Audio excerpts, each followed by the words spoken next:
Hello guys, we are back with our next lecture. In this lecture, let us continue with the next topic. Okay, so this is a nothing but a product of a sum, guys. In the last lecture, we have discussed the sum of products. Guys, before watching this lecture, if you haven't watched the previous lecture, please watch it, guys, because it is around 15 minutes or 15 to 20 minutes, but I have clearly explained like step by step what is SOP and all its properties, guys. So the same properties in a reverse way are in this POS, guys. So I'll be just giving you some clear idea with respect to POS. Like this video will be really short, so that is the reason why please watch it and come here, guys, because at that time you will connect many things. Okay. Yes. So what is a product of sum, guys? Okay, so let me take a piece of paper. Okay, so product of a sum. Okay, so it is a nothing but a product, okay, of some particular summing things. So like a plus a b into b plus a c into a plus a b. Sorry, a plus a c. Okay, yes. So this expression is a nothing but a POS expression. So in this way they will look, guys. So it is a nothing but a product of some terms, right? Got it? The logic you are getting, right? Yes. Okay. So a product of a sum, POS form of expression, contains or some terms, okay, with which are AND together. So basically all terms are ANDed together. Hence it is called as a product of some terms, guys. Got it? Yes. So you got the idea, right? So what exactly are POS? Okay. Okay, so here I wrote, wow, that's really funny, but I almost wrote the same example here. Okay, yes, okay. So before going into the next terminology, so let us remember. So in POS, A equal to 1 and A bar equal to 0, right?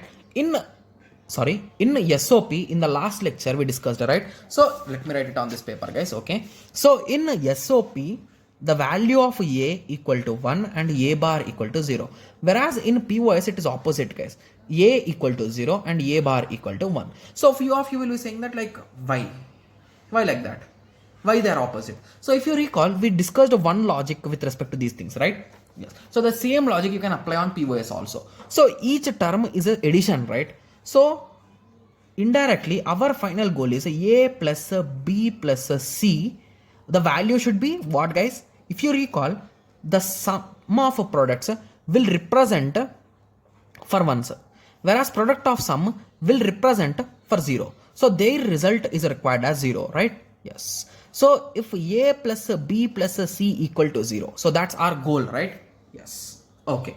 So now you got an idea, right? Yes. So anyway, let us discuss about that later. So don't worry. Okay. Yes. So each term is called as max term. So there we used to call them as min terms. Here we'll be calling them as max terms. Okay. So each symbol. So basically each of these symbol is called as a min term. Oh, sorry, literal. Okay. And this whole thing is called as a max term, guys. Not min term, max term. Okay. Each term, which is multiplied. Okay. Yes. So literal, you got an idea, right? Yes. So the total number of literals here is, so first 1, 2, 3, 4, 5 and 6. So total 6 literals are there. So in that way you will represent. Okay. So for n variables, we will have 2 power n max terms. Okay. Yes. So let me draw the table. I think I have drawn it in the last time also. So let me draw it.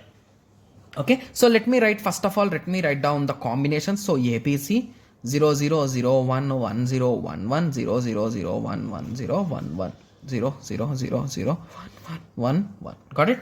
Yes. Okay, so if you recall, just now I have told you the logic, right? So A plus B plus C, we want the result as 0. So few of you will be thinking like, what, we just forgot, please revise it again. So in POS, that is nothing but product of a sum. So each of these product term is a sum, right? Is internally having sum. So basically it will look in this way, right? So here inside we will be having those sum terms, right? So it could be A plus B plus C in this way, right? Yes. And remember one more thing. In product of sums, we always take the false values, guys. The 0 values. Okay. So here it is a 0, 2, 3 and 5, right? So 0, 2, 3 and 5. So here in our example, it is a nothing but a pi of capital M of 0, 2, 3 and 5. So in this way you will represent the max terms, guys. So you might be saying that why pi? So if you recall, in SOP we used a sigma because there we used to add them. Here we are using pi because we will multiply them. Got it? It's a quite simple logic, guys. Got it? Yes. So let me cross check this once again.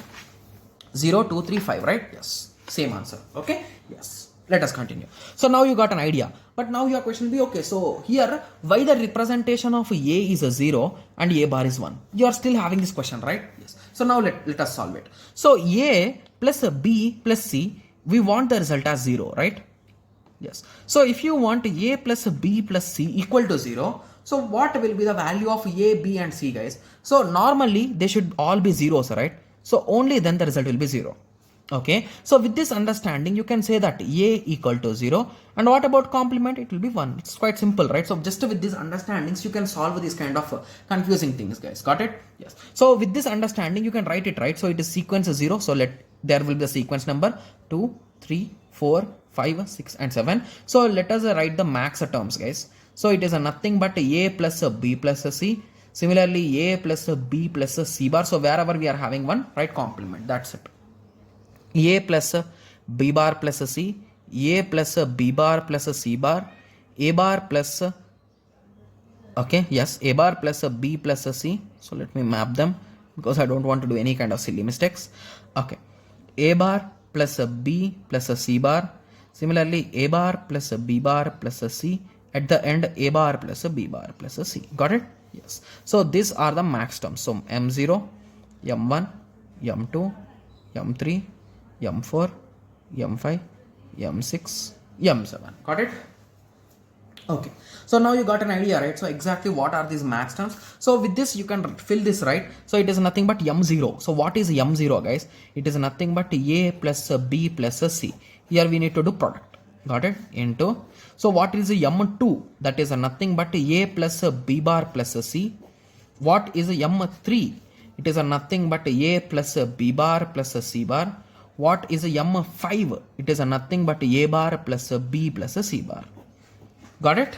Yes. So in this way, you can convert this expression into this, right? So you can write it in logic ways, in expression way. Okay? Yes.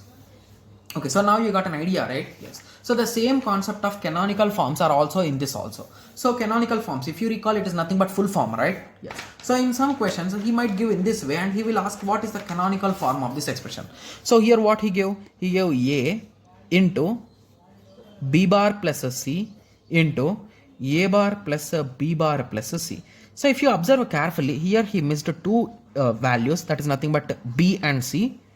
Here he missed one value, that is A, and here he missed nothing, right? Yes. So now let us write these full forms. Okay? Yes. So a simple way, if you recall, I told you, right? So here write all the combinations, guys. So A plus B plus C. Similarly, A plus B bar plus C, A plus B plus C bar, A plus B bar plus C bar. So here we got four combinations. Here we will be getting B bar plus C bar.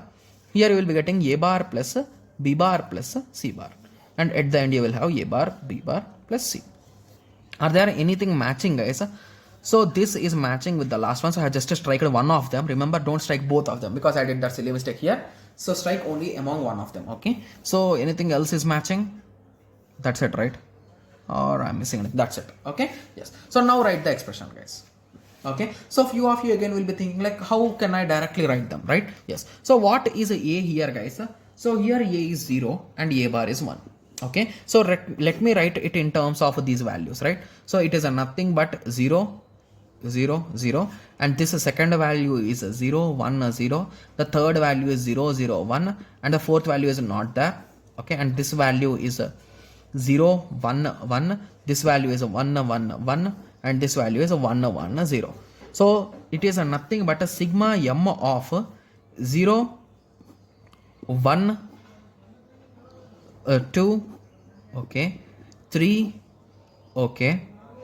After that we are having 7 is there, okay, okay, okay, 7 is there, and after that we are having this is 7, and this is the 4 plus 2, it is 6. Okay, yes. So we got this as the result. Got it? Yes. Sorry, one more thing, this is pi, guys, because it is max terms, right? So pi of capital N. Okay. And one more thing, guys, I have written the question wrong based on my book. So if you are comparing with my book, here I did not write complement, but here I wrote complement. So that's the reason why the results are different, guys. So don't compare my book and this explanation in video, and don't comment that I did some mistake here. Okay, yes. So now you got an idea, right? Yes. Okay. And one more small thing which I forgot to inform you is so once you found max terms or min terms, if you write the missing terms, that will be the complement. So here it is max terms, right? So if I want to find the min terms for this exact expression, what are the missing terms here, guys? So 0 is there, 1 is there, 2 is there, 3 is there, 4 is missing, and 5 is missing. So these are the min terms for this particular expression. So min terms, max terms. So if you compare them both, so 0, 1, 2, 3, 4, 5, 6, 7, everything should be there if you combine them both, guys. Got it? Yes. So this is the properties with respect to min terms and max terms, guys. Okay, so I hope everyone is clear with the POS and SOP now, right? Okay, so I hope everyone got a clear idea, right? Yes. So in examination he could ask various things. Anyway, we'll be discussing all the PYQPs, guys. So don't get scared, we'll be discussing every PYQP, so you will be understanding how exactly to work with them. Okay, yes. So now I hope everyone got a clear idea with respect to this SOP, POS and all these concepts. Okay, so in the next lecture, let us discuss a small topic, that is number of functions, guys. Okay, yes. So let us meet in the next lecture. Thank you. Thanks for watching. Like, share and subscribe for more awesome videos like this. Thank you.